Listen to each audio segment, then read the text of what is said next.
We are live, Raph. We are? I'm alive? Dun. I'm just trying to do our intro in a more Tenet cool way. Couch. Hans Zimmer. Theater. Dum dum dum. Yes. Well, I hope you can tell from the music that we are tackling Tenet today. Before we get into it, of course, this is one of the movies where you definitely want to have seen the movie before you listen to us. Yeah, If otherwise we it ever would said not that. make any sense. For those of you guys who watched it a long time ago and need a reminder, Raph here has prepared a minute and a half presentation for you. Yes, I have written down, I have in front of me a piece of paper that has a summary that I'm going to read out to you people. I do not have a piece of paper. I am going to summarize this movie off the top of my head, and I will probably miss a lot of important things. However, the plot here is we have a protagonist, wonderfully named protagonist. We start off with him seemingly infiltrating some mission in an opera house. I think it's for the CIA. And some stuff goes wrong. We see some weird stuff happening. There's a bullet that seems to move backwards. Not sure what that's about. And then it seems like his entire team is compromised. He's kidnapped. And then he resists the torture and kills himself. And it turns out that was all a test. There's this organization called Tenet, and he's being recruited to save the world or something. And he proceeds to jump on this journey, then starts investigating, figures out that there's inversion and weird time shenanigans. And after a series of fetch quests, he then stumbles upon a Russian oligarch named, what's his name?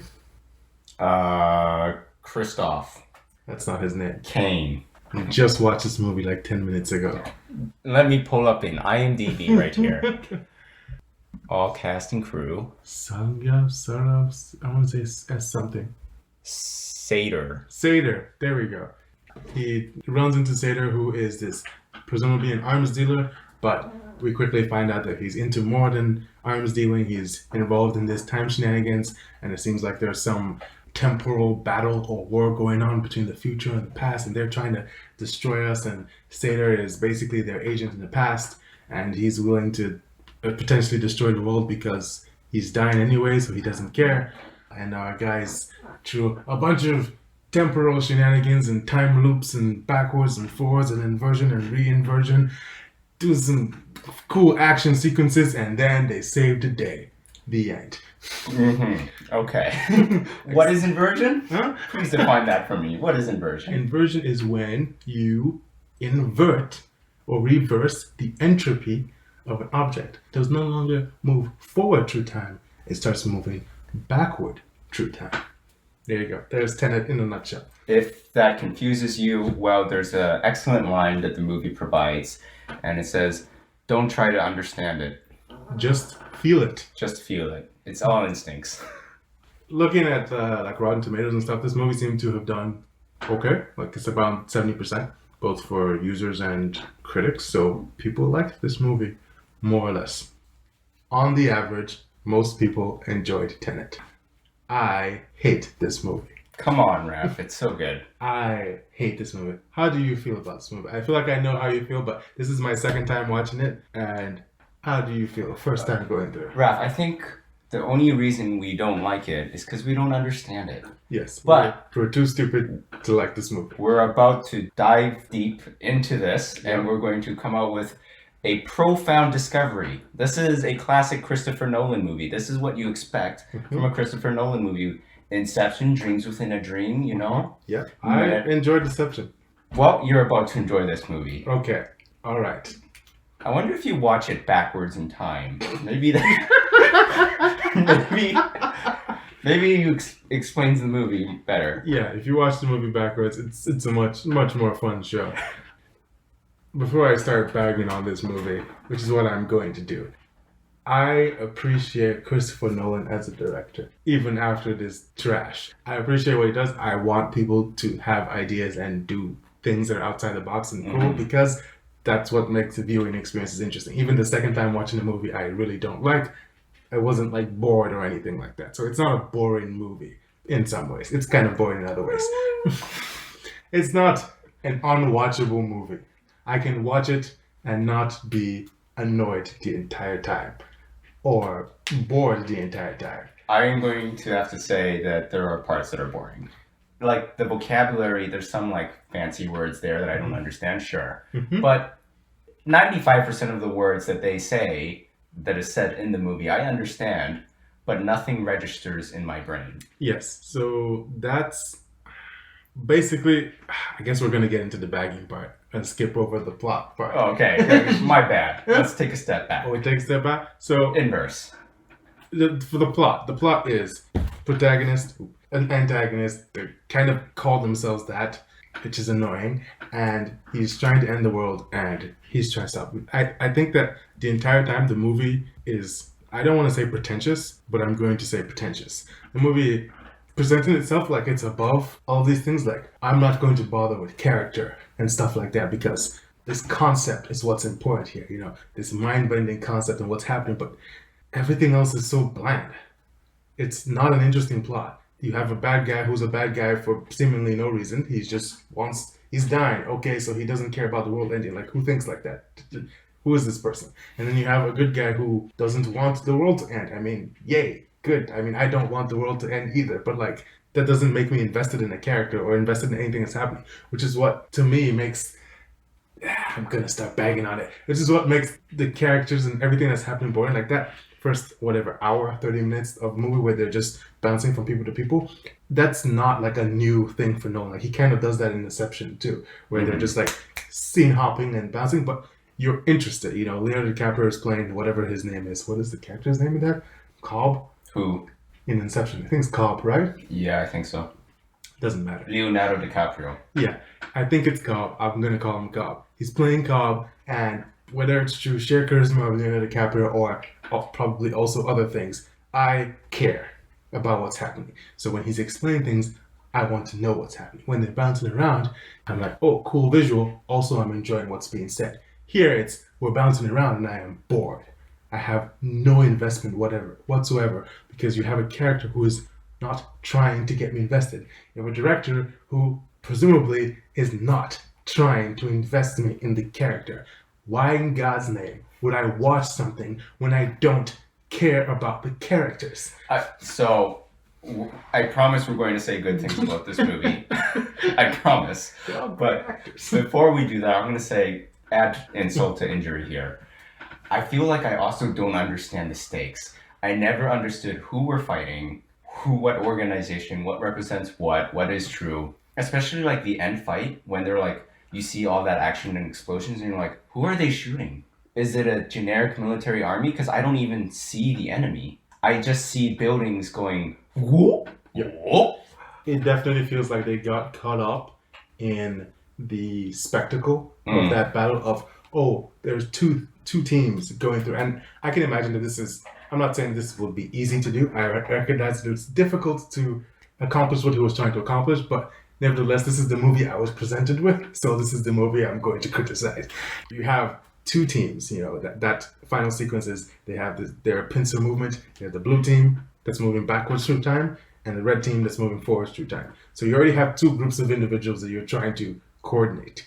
So it's kind of difficult to introduce two more groups because the people they're fighting also have inverted and non-inverted people. Yeah, true. So it would just be it would be chaos. I mean, it already was chaos. I couldn't tell what was happening. I'm pretty sure there are no shots of actual enemies they're fighting.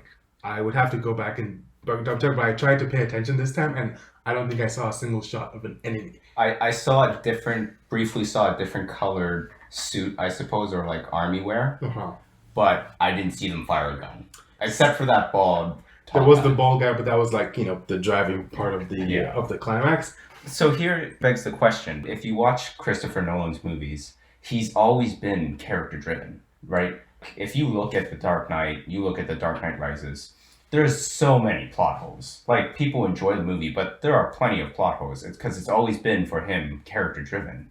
So I wonder why in this movie he decides not to give the character really a name and decides to have it really not character driven, but very plot driven.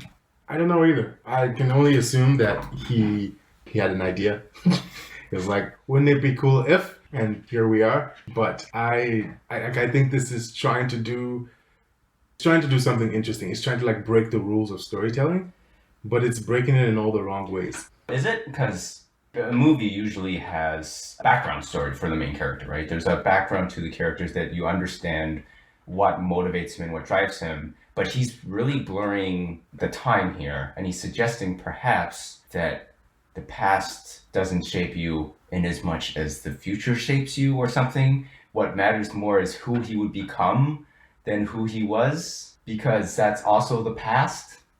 I don't think that's what he was going for. Hey man, we gotta throw some ideas around here. I mean that is true. Like obviously, he's affecting himself. His actions in the future are affecting his current self.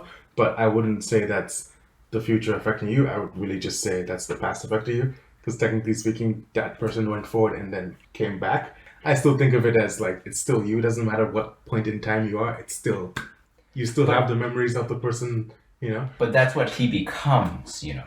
Yeah, but that's not a thing. That can't be the moral of the story because that's not. We don't all have inversion boxes. Well, so it doesn't matter. We also don't have the Force. Okay, it's true. I don't know what that has to do with anything, but sure. I'm that is sure true. I had an argument here. Perhaps in the future I will. You will have had an argument and you will have won this argument. I can't wait. So the movie is supposed to give breathing room to this concept of this inversion and this time jumping. Let's talk about the inversion, because part of what annoyed me about this movie was that the first time I watched it, I'm sitting there thinking, wow, this movie has very little going for it. It's all just like framing and filling to allow this one concept to just shine and just like, you know, create wonderful set pieces and action sequences and like mind-bending moments of like, oh my god, that was this, I need to go watch that again and figure out who did what where. But again, like I said before, I don't care because I don't care about the characters, so I don't care about what's going on. But also, I'm pretty sure it doesn't make sense. Let's start with a simple one. Huh? Yeah, let's start with a simple one. Okay. So when he first meets the doctor woman, Barbara, who, you know, he goes and catches the bullets and the guns or whatever, she says those bullets are moving backwards through time. So that's why when he, you know, fires the gun or tries to fire the gun, he catches the bullet. And then, you know, he picks up some of the bullets there. So I have a great question. Who put that bullet there? Because the movie talks about this thing like instinct. She actually says instinct when he's like trying to pick up the bullet the first time. She's like, you have to have dropped it. And so he puts his hand over it again. He picks it up. I'm like, what did he do different the second time? Did he just think harder about having dropped it? Like, what does that have to do with time? Because they're trying to do like a free will thing. Like, you're acting on it, and that's what's causing it to happen. Whether it's reverse or forward, you are the one acting. Right? I think she actually says those words. You're always the cause, whether it's reverse or forward. That makes sense in terms of, yes, I have inverted myself and I'm running backwards through time. So like when the bullet moves backwards for you, it's because I shot the gun. That makes sense. However, you said this bullet, not a person, this bullet is moving backwards through time. So it's lodged in this wall. Who put it there? When did it get there? Has it been in this wall since the beginning? When they're on the highway and there's a crack in the mirror, letting us know that some weird time thing's about to happen. When was that crack there? Has that crack always been there? When they manufactured this car, was that crack there? When did that crack get there? It doesn't make sense. Because I think when he inverts himself, at some point he starts bleeding from his arm, right? Yeah. Because he shot himself. So at some point he randomly starts bleeding. What's happening? Did the effect of what you're about to do just suddenly come into play? Like it's very loosey-goosey, if I were to say. You're wondering the timing of this stuff. I suppose with the bullet in the rock, somebody who was in inverse mode, I'm going to call that inverse mode, shot it there and then just left it there, and it was just waiting for a gun. I don't know. Like, why is it waiting for it? So for it to go back into the gun, that means he fired that.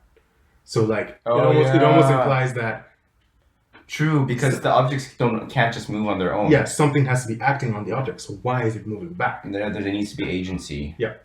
And that annoys me not just because it doesn't make sense, but I am pretty sure, I might be wrong, that mechanic doesn't come into play again. Because the rest of the time, they're the ones inverting themselves, so they're doing stuff, and you can understand why stuff's inverted. So this mechanic is introduced, explained poorly, and then, to my knowledge, not really used again. I have a quote for you from the movie. Does your head hurt, Dad? Try to sleep. See, that's the annoying thing about this movie. This is what pisses me off about this movie. It's so pretentious. It's tongue-in-cheeking to you that it's, hey, everything is very weird and complicated. You don't have to try and wrap your head around it. But I'm like, Nolan, I'm not an idiot. I understand what you're putting in front of me, and it doesn't make sense. So stop trying to tell me the movie is smarter than me. It's not. It just doesn't make sense. That's how I feel about it. Maybe I am an idiot, and I just am missing something that some smarter person will explain to me. But from where I'm sitting, I'm just like, the movie doesn't make sense. There are things in Inception. I think Inception, this is a side tangent, is a straightforward movie. They're going inside dreams. It does wonky stuff at times. There's stuff that I'm not 100% following, and there's probably plot holes there. But like, I understand in general what's going on, and even if I don't understand that very specific thing, I follow you. Or I could be following you if I was paying more attention. However, this one is, I'm following you, and you're not going anywhere. You're kind of just as confused as I am, and you're hoping I just trust you enough to not call your bullshit. I'm going to move on to another issue that I find very confusing, which is the mechanics of the fire. So at one point, his car is lighted on fire, but the car and him is inverted. So the car's not inverted. He's inverted. Well, he's now inverted the car, right? Because now if you go in back and forward time, you're going to see the car go backwards. Yes. So, I mean, the way I would... Just like presumably the way the bullet goes back, right? It's inverted. That is true. Well, I mean, he can be inverted and pick up a gun and shoot that gun. And that gun will fire whatever. It will do weird time stuff. But you can also invert an object. Because all the detritus of the coming war, as she says, are inverted objects. I think an object automatically in the normal world becomes inverted when interacted by a person. Because, so think about it, think about the ending. The helicopters were inverted, right? And when they were inverted, when the helicopters were landing, it actually showed the smoke on the ground get smaller and smaller as the helicopter was getting to it, suggesting that the sand on the ground had actually been inverted as well. So no, that smoke was from the explosion. No, there was also smoke, not smoke, sorry, but like debris. Yeah, that was from the explosion. No, there was one from a helicopter landing. I saw it, man, with my own two eyes. I do not recall this. A helicopter was landing in inversion mode, blue team. Yeah, and there was a whole swirl of sand. And the debris was going in inverse mode too, but the debris had not interacted with the helicopter yet because the helicopter had not landed yet. I'm pretty sure that debris is from the explosion. No. Okay, well, moving back to the car. Yeah. That has been sort of inverted, whatever we want to call it, by the person, the protagonist, then got caught on fire. But it had, instead of heating up the car and heating up him, it actually froze the car and gave him hypothermia. Mm-hmm. So I want to understand, maybe I just don't understand the science of temperature. How did the temperature inverse? I don't think it makes any sense. Are we really this dumb? Like, that's the thing. I think the movie is just BSing the entire time.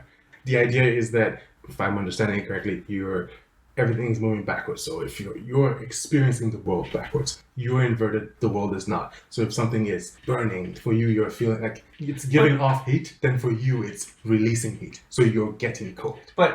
So that's the explanation, which when you say those words, sounds like it makes sense. But when you see it in action, you're like, but no. They also give the random cop-out at a later point, that since you're trying to do things inverted, once you start interacting with the environment is pushing back against you, which is why maybe weird things can happen. Why they can't breathe the normal air, because it can't go through inverted lungs, but they can see, because probably would be too complicated. Wait, they couldn't breathe? Yeah, that's why they had every time they're inverted, they had the little oxygen mask things. But the bad guy didn't. Wasn't he inverted? There was definitely a point where there was that glass wall, right? After the car cool scene Mhm. where he was talking backwards. So when they're inside internal places, they often take it off. I guess in those. Oh, like, and yeah, it- okay. let's assume that these places are specially treated with special It's oxygen that they can special- breathe. That's it's- just. I'm gonna graciously give the movie that. It's not O2, it's 2O. Yeah. These are buildings that are treated with 2O. Man, I can go on and on about this. It's, let me see, what else do I have here? Are they more or less the same, or are there new scientific? I think that's just the biggest one for me. Just like this idea that, I guess to explain how I'm conceptualizing, I'm like, you can invert a person. Thus, a person is inverted and acting upon the world. They can still act normally, but the world is somehow pushing against them. But I can still be inverted and pick up this book and throw it there. And then, from your point of view, It looks like I grabbed the book from there. But then I start asking the question, like, even in that scenario, like, who put the book on the floor? You did. For me to have picked up, so when I'm here, I throw the book. But that makes sense from my point of view. From your point of view, let's say You moved the book. I moved the book. So the book was on the floor and I picked it up and put it there. That's how it happened in the real world, right? In the normal flow of time, I picked up this book and put it down. When did the book get on the floor? Was it also me who threw it on the floor and also me who picked it back up? I think there's an answer to this. I'm just Is my there? mind is. It must have got on the floor as soon as you did your temporal inversion. So basically, So the world just the whole world just changes according to what you're going to do. the whole world changes. That is kind of insane. It kind of makes more sense to be like, okay, the book must have been on the floor. Like, by some other means, someone else must have, I must have forgot to put the book back in my drawer yesterday or something. It makes a little more sense when you Except for the world exploded. when you believe me when I said the helicopter and the debris had not touched and the debris was shrinking or expanding. I forget which, but it had not been interacted with yet, but it was still changing according to what was going to happen from the inverted object. Mm-hmm. Call it fate, which fate. is what this movie suggests. Well, I call it reality. Yes. I mean, to be fair to the movie, time shenanigans are always wonky, and where there's not a time movie that exists that doesn't have weird loopholes that you can be like, hey, that doesn't make a lot of sense. But this one, I find it so frustrating because the movie keeps trying to put it in my face and be like, hey, aren't we so clever? And I'm just like, no, you're not. No, you're not so clever. And also, you're boring. So I'm just annoyed. Okay, well, let's try to... Actually, I have one more question with the physics, which is I want to understand, because the body's made out of particles, right? Atoms. Mm-hmm. When you're an inverted, is it decaying or renewing? Does he get younger or older as he's inverting? The way the movie presents it is You're still aging. You're still aging. You're just you acting oppositely against the world. But then, so for a person in forward time, if they were to look at you, they would actually see you getting younger. So in forward time, because if you were in backward time, if you're an inverted and you, let's say, invert 10 years back, you still age 10 years. Mm-hmm. So at that point, if your original you sees you there, you see yourself 10 years younger, but you see yourself getting younger to the point until it merges onto that 10 years forward again, where you're again the same age. Yeah. Benjamin Button. Are these movies linked? Maybe. I mean, yes, you would see them getting younger. I think there would be weirder things happening, like books flying off, and there'd probably be other things happening that would be confusing to you, other than just they're getting younger. Well, now let's try to move on to some good things about the movie. Are there any good things about this movie? I have a few of the good things. Yeah, sure. Hit me with some. Maybe I'll feed off of you. So Satyr and Cat, I thought they actually had a character. Say did not have character towards the end, but I thought in the beginning his introduction was very good. I thought he had character then, and I thought I guess Cat had character because she kind of wasn't an abusive kind of relationship. I would agree. Out of all the characters, I think she had the most personality and most stakes. Really. And she's the person who most feels like someone for me to root for. the thing that gave her character was also that she didn't act like you would expect a person to act, right? The main character was just trying to save the world, where she had that flaw where she's like, you know what, I'm going to have to kill him. Doesn't matter if the world ends. Yeah. I just need to kill him now. Like, there was that moment of that flawedness of her. Flawedness. Yes, that is a word. Flaudity. Flaudity. Yes. Yeah, she did have a good character. It's kind of a weird thing to say, but like, I think they were all acting well. They're all giving good performances. I'm just upset about what they're performing. I think all the actors did particularly well, especially since it's probably hard to understand what they were doing in certain scenes. Like, Yeah. Robert Pattinson mentioned how like he vaguely understands the plot, but like when you watch the movie, you're not thinking, wow, Robert Pattinson really doesn't know the plot.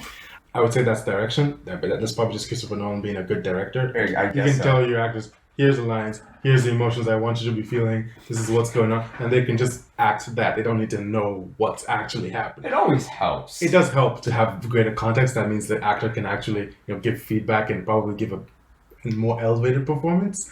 But if you have a good enough director, they can just like tell you what you should be doing. It's hard, man. Like in grade 8, I was in a play involved with some time warp as well. Were you? Yes, and for some reason, I played Hitler. Okay. Yeah, and he was a good guy in that. How are you supposed to even act? I was helping. What is this play? It was a school play made by teenagers. Okay. Yeah. Enough said. It's hard to act, man, in that scenario. How do you do it? They did it. Robert Pattinson and Michael John Caine. Washington. John David Washington. Yeah. Random SWAT team member number 2. That is another thing. That SWAT team just showed up out of nowhere. It's implied that Neil, who's the guy he's been working with most of the time, he has a future in the past. So he has recruited Neil in the past, so Neil has already been involved with Tenet, and all these people are somewhat involved in Tenet. But again, the movie does this a lot. It just skips steps. Like the most generous thing I can say. It's skipping steps to get to the important bits, and I guess it's trusting us to fill in the gaps. And I can fill in the gaps, sure. It's easy for me to fill that gap, but like if you ask me to fill 50 gaps in the movie, it's gonna start becoming a chore. Mm-hmm. And again, like I've said a million times, I already don't care. So you're just asking me to do work, which is making me more frustrated. But good acting for me. Yeah. The line between mystery and just pure confusion was hard to direct, and especially since the concept is already confusing. Mm-hmm. Having the whole thing like not explain these things just makes it more confusing rather than mysterious. Yeah. I did find, actually, I'd say like a weird character beat thing. Are you about to say a good thing? No, I'm going to say a bad thing, actually. I just feel like, but it's not like a nitpick thing. It was like, by the end, I felt like the protagonist character did a 180 too quickly. Like, he started off being confused and like not understanding. I felt he was too competent even from the beginning, because he was being thrown into a very weird situation. He just kept moving forward. Instinct. Yeah. But I can stomach that to some degree, to saying, okay, well, this guy was like a CIA operative, willing to die for like, we've established that he's already, he's hyper competent in this field. So I can sort of say, okay, sure, he's going with the flow. This is what he's used to. But then you get to a certain point where he starts saying things like knowledge divided and starts like masterminding stuff. And I'm like, well, how did we get here? Just 2 scenes ago, you were not this character. When did you get to this point? We don't see that transition again, because presumably the movie is skipping steps. I feel like there is an answer to this character. No one just calls a character protagonist for no reason. If you go to like writing school, that must be something on your no-no list. The teacher must say, never use the word protagonist. I really don't think the teacher ever says that, because it's sort of heavily implied. Again, I think it's so weird. I can really imagine a world where I love this movie, where like I'm just gushing about how it's doing so creative things and how it's like breaking the mold in cool, innovative ways. This is not that world.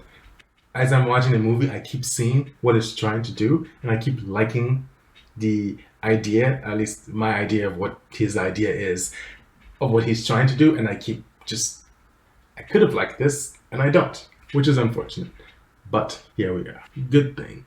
I will say a good thing about this movie. And the good thing is... Come on, Raph. You can do this. There were lots of good one-liners. I mean, Really? they made for very stilted conversations, Really? but there were lots of good one-liners. I felt some of the dialogue was vastly overdramatic. Yeah, that's why they got so many good one-liners. It's a good and a bad. Does your head hurt yet? Uh, Get some sleep. when they meet the Indian guy, Mohir or something, that crashes the plane, they're just walking. He's sitting there. He stands up. They all stand. The camera is just like spinning around them, Yeah. and they just spitball just one-liner after one-liner. I'm like, this is not how any interaction works, but that's cool. He does know how to sometimes make exposition look spy-y. Yeah. Dude. And He's done it in Inception for sure. true. Again, this is what I mean. But like, this is a movie I could have loved because, like, again, this is Nolan's style. It's not like I'm seeing this and being like, what is he doing? This is so weird. In a situation where I liked this guy or I liked these crew or whatever, oh, that's a cool way to deliver exposition. But then you flip it and it's just like, and this is why I guess to get on my soapbox again, character is the most important thing. Like, you can have a boring plot. If you have interesting characters, like that's why in fantasy you have the like farm boy goes and kills the evil overlord thing. You can do that trope a million times, but as long as like you come into it fresh and have characters who respond uniquely to themselves, like you can tell that story as many times as you want. You don't necessarily need a new plot structure. You just need new elements and interesting elements, and characters often. You can have an interesting plot, you can have an interesting setting, you can have an interesting ending, but if your characters aren't doing anything, it's often very dull. At least for me. I personally am big, when I read or when I watch, I'm interested in characters more than anything, which is, I guess, why this was like didn't hit, because I was like, you're missing the one thing that's gonna actually attach me to what's happening here. No, for sure. Characters is the point of stories. Nobody wants to watch a story about a bike unless the bike is given character somehow. Yeah, like a character doesn't have to be a person. Just something has to. The character can also be the setting. Like you have like stories that don't necessarily follow any individual. There's just like I'm getting into like weird niche fantasy books that like it's the character is the world and stuff like that. But something has to, pull me in and get me invested. There has not been much plot discussion. What do you mean? I don't know how to talk about this plot. There's no plot. There's no interesting plot. There's a plot. I just don't know what to say about I guess it. we can try and maybe unravel some of the tangents that are going on. So I guess we'll keep moving. What the movie is implying and promising is that he's going to keep moving back in time. Because by the end of the movie, the final battle they have, that, if I remember correctly, is occurring at the same time as the first thing. Like when we start the movie. So it still feels like we're moving forward, but we're actually, he keeps moving back. Yeah. He keeps inverting himself and then doing stuff and then inverting and doing stuff. So presumably he's going to keep doing this. He's going to meet Neil in the past, and then it's going to start. He does say the entire thing is a giant pincer movement, and he's going to go back to some point and then probably launch forward again. But why? If he started Tenet, and someone at some point in that movie says Tenet started in the future, Tenet is a thing that will be founded. So, who founded it? If he's going back, does he go back, then go forward and found it? I mean, No, realistically, Tenet is not founded at any one time. It's founded at all times, probably. No, it was found. Well, okay. So Tenet was founded by him. The algorithm or the actual thing that pushes people forward or back is founded by somebody generations later. Yes. And he stumbled. I guess. No, this is the origin story. This is the origin story, but we're in a weird time loop, so this isn't really the origin story. Because all stories are their origin story. Exactly. Because he, in the past/future, has already caused things that will make this happen. And that's happening because Tenet has already been founded and is doing things because he has already done that. Hey, is this saying that you decide your own fate? I mean, they do say that when he asked about free will, they're like, you're the one that's always doing something. But specifically him. I don't go back. You don't have a in time style? I can't go back in time. Yeah, Even sure. if this technology existed, in this story, I'm just a guy in Canada, right? Yeah. So, I mean, maybe there's one next door. sure. What would you do? There's a good question. What would you do What would I do with with this technology? Nothing. Because it sounds hella uncomfortable. I do not want to be inverted. It's really weird. I think I would somehow get a rock to skip on a lake 50 times. How would you accomplish this? I don't know, but I would do it, and then I would brag about it somehow. For a time you wouldn't know, and you would see me skip a rock 50 times. And I'd be like, That that's is what I kinda would cool. do. Yeah, I think that would be worth it. Yeah, because when they're inverted, they're just uncomfortable. You can't walk around without an oxygen mask. True. Everything's just weird. It's not a fun time at all. True. And even time travel is not a power or ability I really want. It just seems like Not this kind of time travel. even It's even so normal tedious. like, oh, I teleport into the past. It's just like you're just asking for trouble. This is an ability that's just you're asking for trouble. Just don't do it. Time stuff is cool sometimes. No. I think I'm okay. I mean, for time travel, I think I find it cool when it's used as a mechanism to tell an interesting story rather than the thing we're talking about. Because, like, have you ever seen Time Traveler's Wife? No. So that's a movie that I saw a long time ago and don't really remember, but I recall enjoying it. And it's like a romance story, and I think he's like jumping forward uncontrollably or something like that. So like she's getting older, and like he's the same age, and like there's love and whatever there, so it's kind of tragic. So why he's jumping into the future does not matter. It's just a thing that's happening and creates an interesting scenario where you can like explore this relationship with this unique constraint. I like that story. There's time travel. The time travel is not the important bit. Fair enough. Because like I like Groundhog Day, where like the time resets every day, and there's no question about like how did this happen. Like It's not important. it's not important. Back to the Future is like, I think it's the line for me.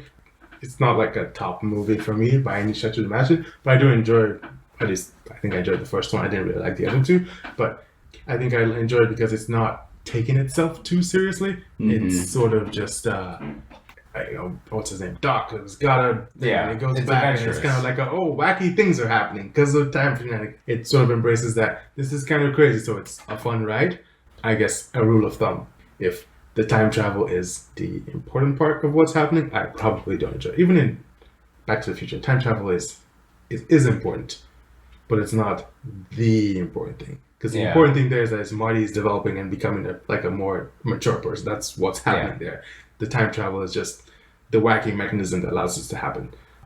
Kind of the same thing in like, what is it? Not Wayne's World. What am I thinking of? Bill and Ted's Excellent Adventure or something like that? I have not seen it, but That's another sounds right. wacky movie. Keanu Reeves. Yeah, I think that's another. I think that has time travel. Don't quote me on that. Okay.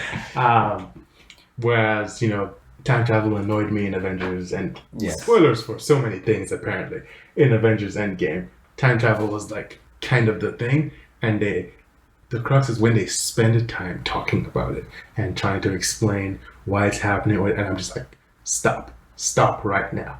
This movie's like the extreme of like, it is the entire point of the movie. Well, yeah. Loki handles some of that time stuff. It handles it better than Avengers so far, but we'll have to see. In any case, you're gonna have to tell me, how would you rate this movie? Tenet. This is a hard one to rate. At 10? Alright. Well, this has been your regular dose of Couch Theater. Like, I want to just like gut reaction, say something super controversial, like 0 out of 10, but that's not really fair. I don't know if I can give it a number rating. I would tell people to watch it. Like, this is not a movie I would say don't watch it. I would say watch it. So it's a watchable movie. It's a movie I would recommend to anyone who enjoys Christopher Nolan, who enjoys movies in general. I guess I wouldn't recommend it if you're just like looking to have a chill time or something like that. This is not that movie. So anyone who enjoys these kinds of movies that involve you thinking or like try to engage you in this kind of way, should definitely watch Tenet.